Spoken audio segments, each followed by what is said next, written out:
มือสูงดังเซงอะเนาะมันในปีมันได้มาสอนปันเด็กไทยแล้วก็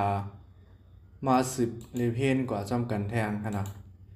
ตอนมือป้วนมาได้เขาก็เฮียนกว่าได้ก็ได้เป็นอักษรสูงเนาะกำในตัวในเขาก็ได้มาเฮียนกว่าได้เป็นอักษรต่ำนะครับเนาะอักษรต่ำในก็มี24ตัวนะครับเนาะเดี๋ยวว่ามาผสมกับสระนะครับเนาะแต่อย่างพันด้วยวรรณยุกต์เนี่ยเดี๋ยวมีเสียงสามัญแล้วก็เสียงโทไม่เอกเสียงโทไม่โทเสียงตรีนะครับเนาะอย่างมันนั้นเดี๋ยวมีเสียงสามัญเสียงโทแล้วก็เสียงตรีนะครับเนาะที่ในอักษรต่ำนะครับเนาะเขาก็มาเรียนเพียนด้วยนี่ก็จะเป็นเสียงสามัญเสียงโทเสียงตรีนะคาเป็นเสียงสามัญคาเสียงโทขาเสียงตรีคาคาขามาด้วยที่โลดตัวมันนี่ก็จะเป็นคอควายสระอาคออาคาคออาคาไม่เอกคาคออาคาไม่โทขาคาขาขาคาเสียงสามัญคาเสียงโทขาเสียงตรีเนี่ยดีนะอักษรต่ำในค่ะออกลาย3เสียงในขณะตั้ง24ตัวในก็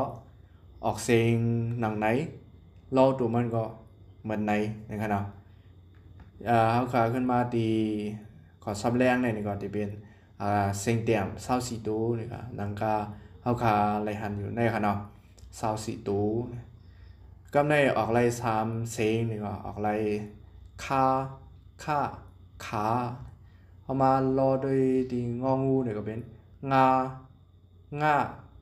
งามาดีลอลิงเนี่ยงาลาลาลานะมาดีนอหนูเนี่ยก็เป็นนานามาดีวอแวนเนี่ยก็เป็นวา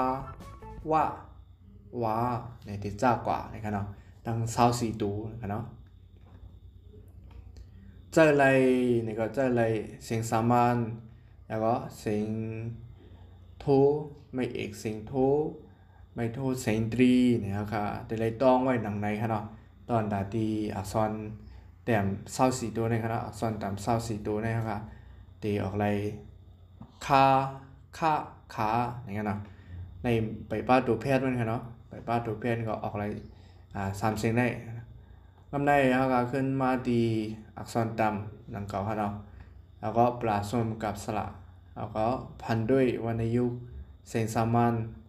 เสียงโทแล้วก็เสียงตรีกำลื่นนี่ก็มาพันด้วยตัวสะกดเนี่ยมาปาตัวแพทย์มันเนี่ยเนาะตีตัวแพทย์นี่ก็เขาก็ได้มีเนี่ยได้มีแม่กกแม่โกงแม่กดแม่โกนแม่กบแม่โกมแม่เกยแล้วก็แม่โกเนี่ยตัวแพทย์มันเนี่ยได้มีอยู่8แม่นะเป็นสืบมาแทงเลยก็เป็นเสียงสามัญเสียงโทเสียงตรีเมื่อใบมีตัวแพทย์ก็มันก็ออกลาย3เสียงนะมีตัวแพทย์มาเนี่ยก็ออกลายอยู่3เสียงดังเข้าคาอะไรหันได้ขนาด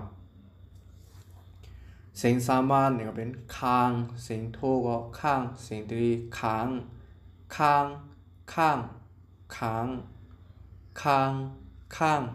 ค้างไล่ลองดูมันก็เป็นคอควายสระอาแม่กงคออางอคางคออา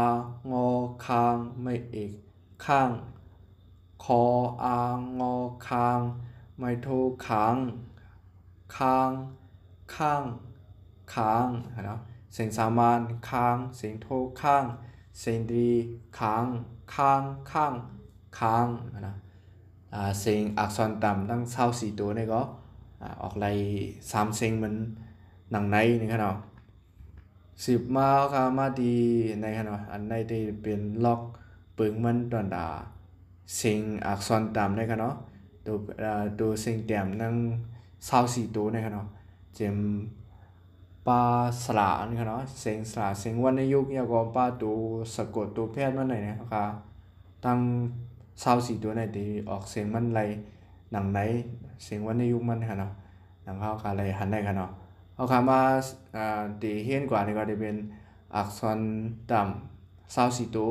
คำเป็นในวันตั้งครับเนาะคำเป็นนี่ก็จะเป็นมาที่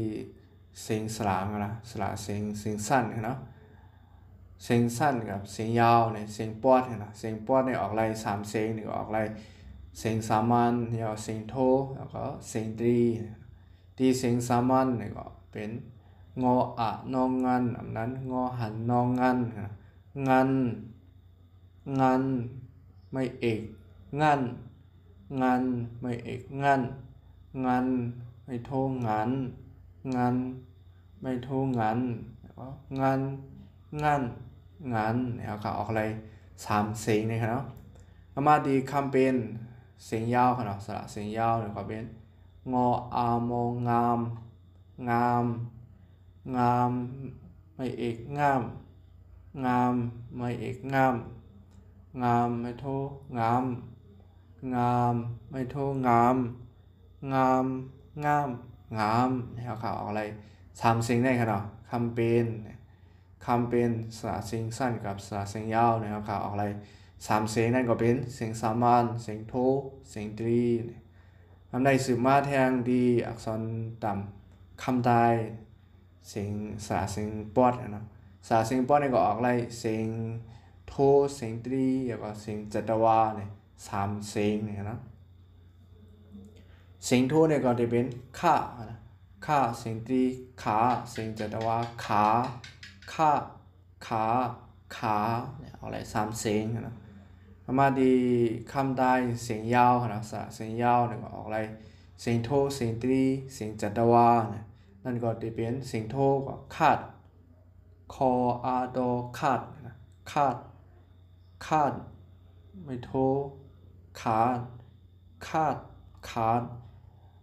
นะครับเป็นเสียงจัตวาขาดออกอะไร3เสียงหนังไหนนี่เนาะพอการขึ้นมามีลืมแทงกล้ามนี่ก็อักษรตามได้แต่มีคำเป็นคำใต้นี่หนังเก่าเนาะในคำเป็นนี่ก็สระเสียงปอดกับสระเสียงยาวเนี่ยมันจะมีไว้2มิลเนาะในนี่ก็ตั้ง